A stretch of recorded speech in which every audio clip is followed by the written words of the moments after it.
What is going on, YouTube?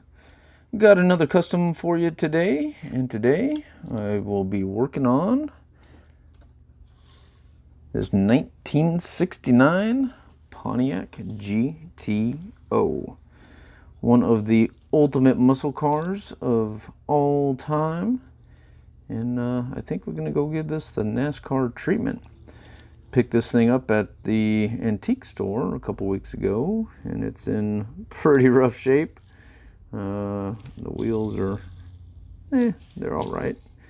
But I think it is time to take this apart, give it a new fresh paint job, and make it new again. Return it to its old glory. So I have already drilled out the posts, and let's take this apart and see what's inside. Whoa, look at that.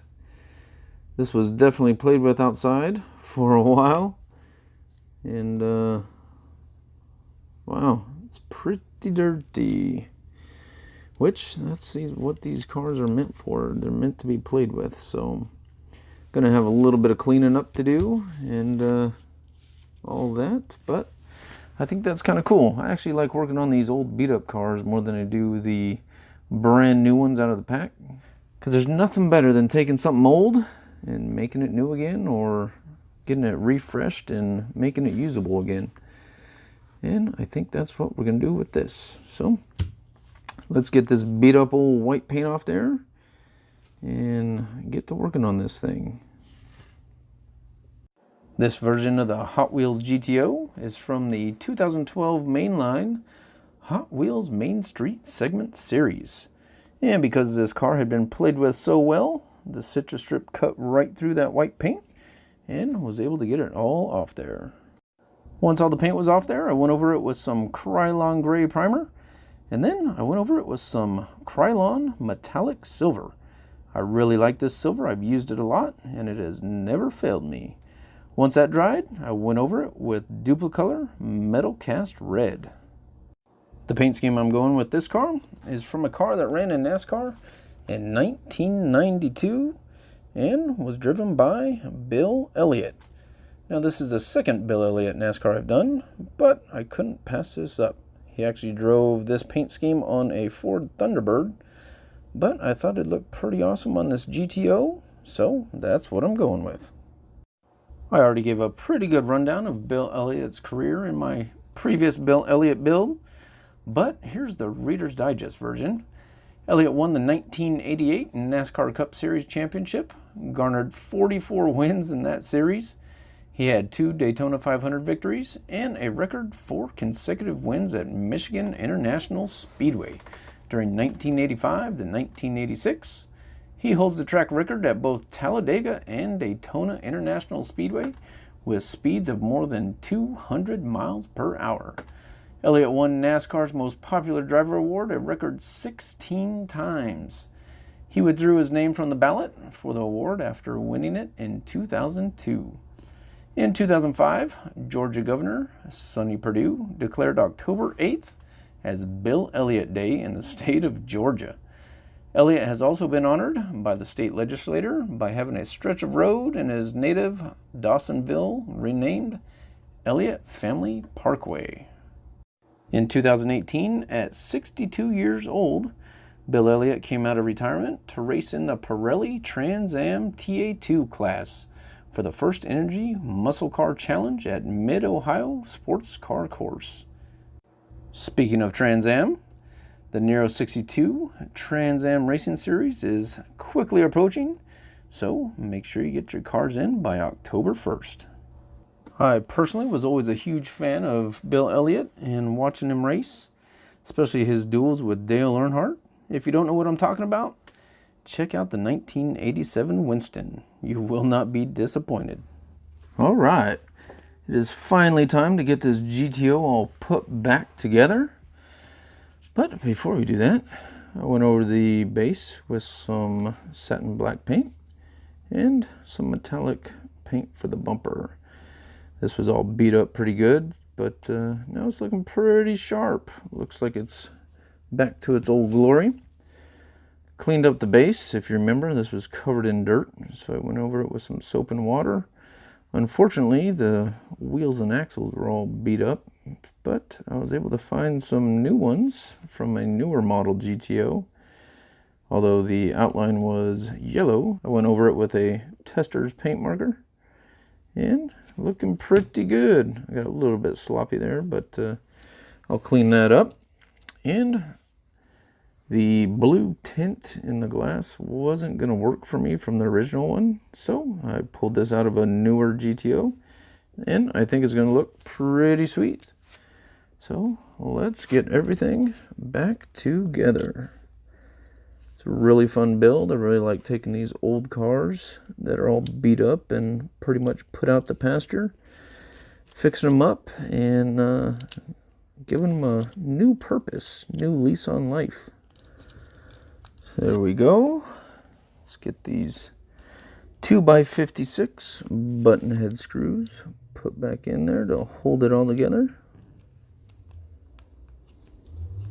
Don't want to get them too tight. You just want them in there snug to keep everything together. All right. Now for the moment of truth. Let's see how it all turned out. Oh yeah, got to love the GTO. Holy cow, that turned out really nice. I need to make the wheels a little bit darker, but very cool. I did notice something just now. Apparently my decal got a little squirrely. I didn't catch it before I cleared it, so now it's kind of stuck like that. But oh well, that's a bummer. But I think overall, though, the car looks really nice. Really happy with it. Fun little build, bringing this back to life after it had been pretty much abandoned. But very cool. So the Pontiac Gran Turismo Omologato.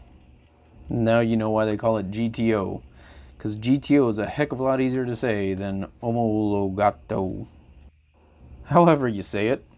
The Pontiac GTO, in my opinion, is the most important car to come out of America ever. The Pontiac GTO pioneered the American muscle car era. It was one of the most important muscle cars ever built and set the bar for every muscle car that followed. And quite honestly, this is the car that saved Pontiac, at least for a while. In 1964, a group of passionate and slightly rebellious men at General Motors, led by the John DeLorean, built a car that not only launched an entirely new market, but also started an automotive revolution. The car was the Pontiac GTO, and it quickly became a thing of legend. The GTO is the car that's widely credited as the first true American muscle car, and it was built with a formula that hot rodders and racers had already been using for decades. A bigger engine and a lighter car. In 1964, the GTO came as an upgrade package for the Tempest, and it wasn't until 1966 that the car actually got its own model separate from the Tempest line. The GTO is based on the GM A-body platform, and in 1968 got a complete redesign.